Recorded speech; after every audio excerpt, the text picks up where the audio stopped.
Hey guys, picture this. You're finally packing your bags for that dream trip you've been talking about for years. Maybe it's a cruise along the coast, a road trip to see the grandkids, or even a flight to somewhere warm where the sun kisses your skin just right. You're excited, your suitcase is half packed, and you can almost taste the adventure. But then, out of nowhere, this little voice creeps in. Am I really up for this? What if something goes wrong? If that sounds familiar, you're not alone. Traveling after 70 can feel like a mix of thrill and worry. And I get it. Your energy isn't what it used to be, and those long airport lines or bumpy bus rides can seem a bit daunting. But here's the good news. With a little know-how, you can dodge the pitfalls and make every trip a win. Today, we're diving into something every senior needs to hear before their next getaway. The 5 hidden dangers of traveling after 70 that could catch you off guard if you're not prepared. These aren't the obvious things, like lost luggage or flight delays. No, these are the sneaky ones that can quietly sap your strength, your confidence, or even your health. I'm going to walk you through each one, share some real-life stories, and give you practical tips to stay safe and enjoy every moment. Because you deserve to travel with peace of mind, not a laundry list of what-ifs. Let's start with the first hidden danger: overpacking your schedule. I know, it's tempting.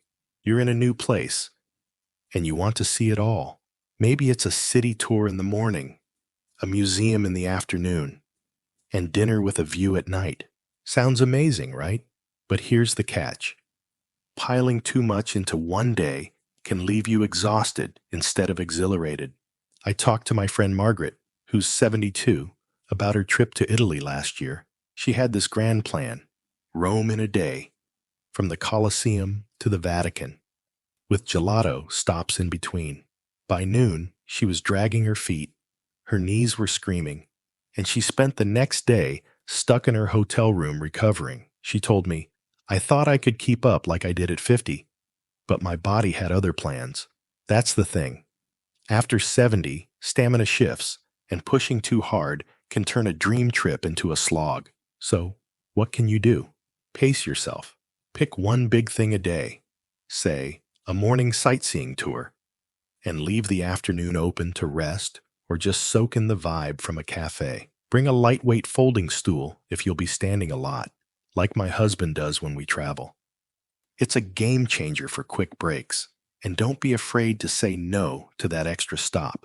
Your trip isn't a race. It's your time to savor. Trust me, you'll feel stronger and happier when you're not running on empty. Now, that leads us right into the second danger: ignoring your hydration.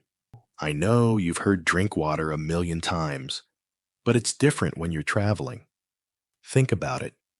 You're on a plane with dry air, or you're walking around a hot destination, and suddenly you're feeling dizzy or foggy. Dehydration hits harder after 70 because our bodies don't signal thirst as loudly as they used to. My neighbor Tom learned this the hard way on a trip to Arizona. He was so caught up in the Grand Canyon views that he skipped his water bottle for hours. Next thing he knew, he was lightheaded, sitting on a bench, and missing half the day. He laughed about it later, saying, "I thought the desert got me, but it was just my own stubbornness." The fix here is simple but crucial. Carry a reusable water bottle, something light and easy to refill, and sip every hour, even if you don't feel thirsty. If you're flying, ask for extra water on the plane. Those little cups they give you aren't enough. Add a slice of lemon or a hydration tablet if plain water bores you. It's a small trick that keeps you sipping. And if you're in a hot spot, watch for signs like a dry mouth or headache. Those are your cues to slow down and drink up. Staying hydrated keeps your energy steady and your mind clear, so you can enjoy every second of that trip.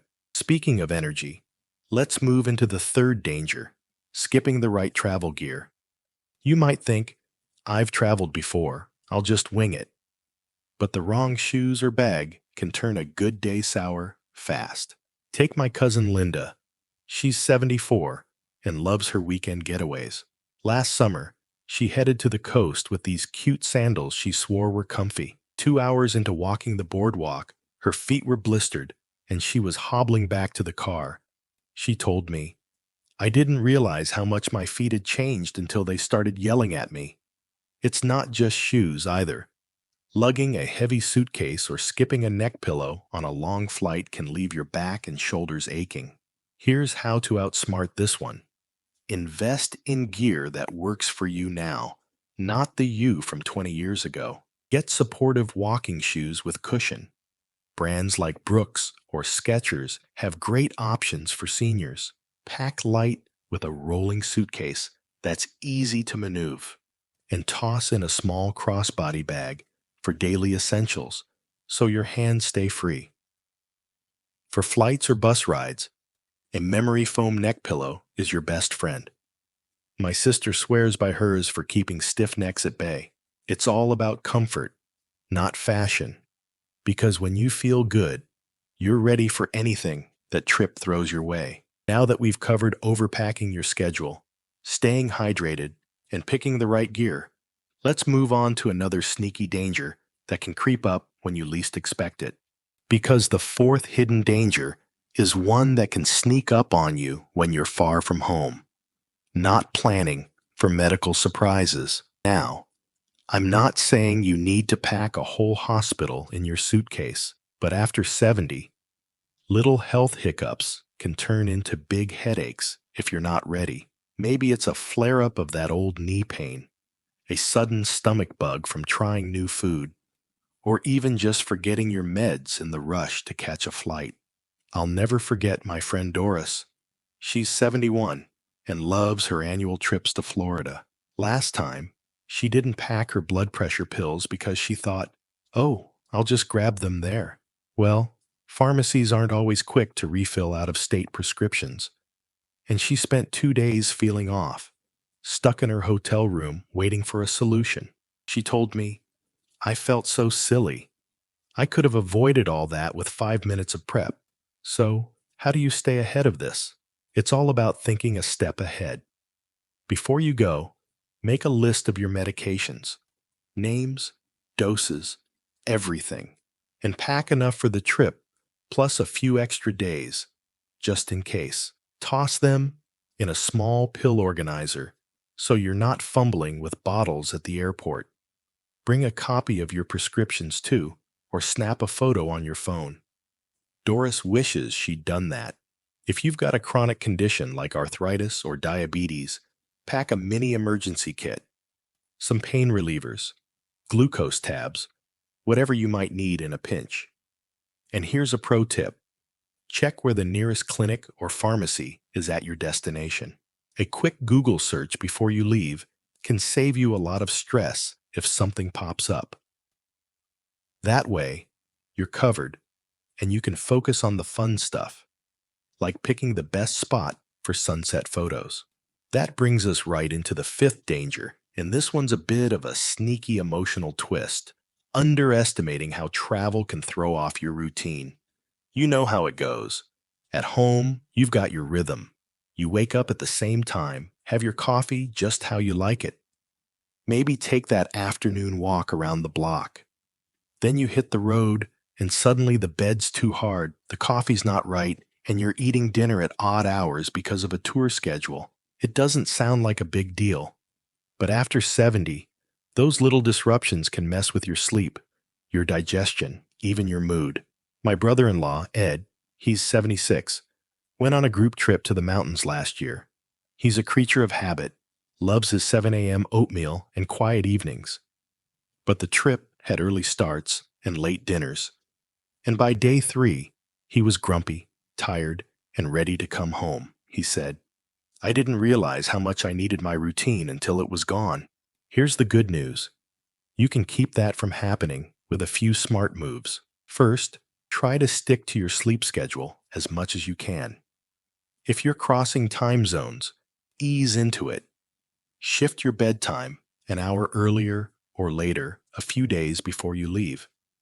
Pack a little piece of home, too, like your favorite tea bags or a small travel pillow that smells like your laundry detergent. It sounds silly, but those familiar comforts can settle your nerves. If meals are a big part of your routine, scout out restaurants ahead of time or pack some snacks like nuts or granola bars to tide you over. Ed started doing that on his next trip, and he said it made all the difference. He felt more like himself, not a cranky stranger. And if you're with a group, don't be shy about skipping an outing to recharge. You're there to enjoy yourself, not to keep up with everyone else's pace.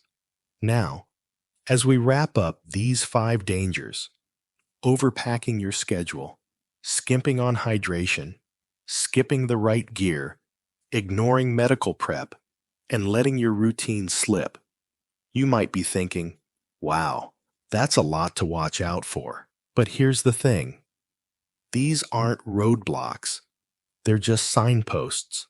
With a little planning, you can sidestep them all and make your next trip the kind you'll be bragging about for years. And that's what it's all about, isn't it?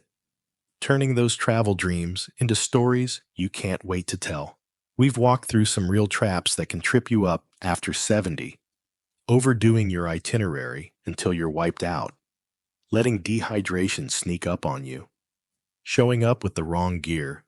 Getting caught off guard by a health hiccup. And losing the comfort of your daily groove. But here's what I love about all this. Knowing these dangers doesn't mean you have to stay home with your feet up, watching travel shows on TV. It means you've got the power to plan smarter, travel stronger, and come back feeling like you conquered the world.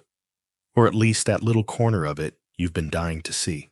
Think about Margaret, who I mentioned earlier.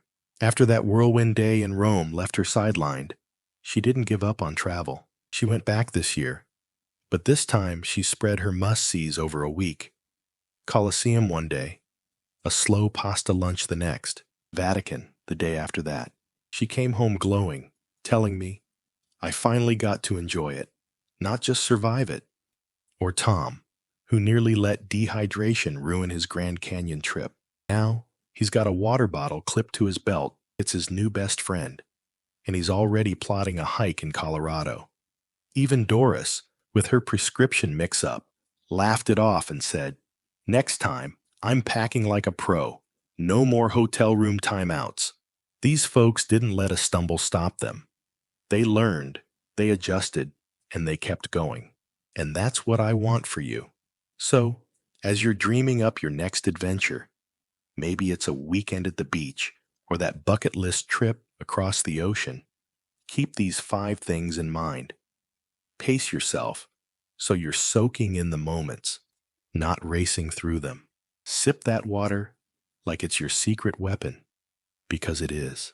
Pick shoes and bags that feel like a hug, not a hassle. Pack those meds and know where help is, just in case. And hold on to a piece of your routine.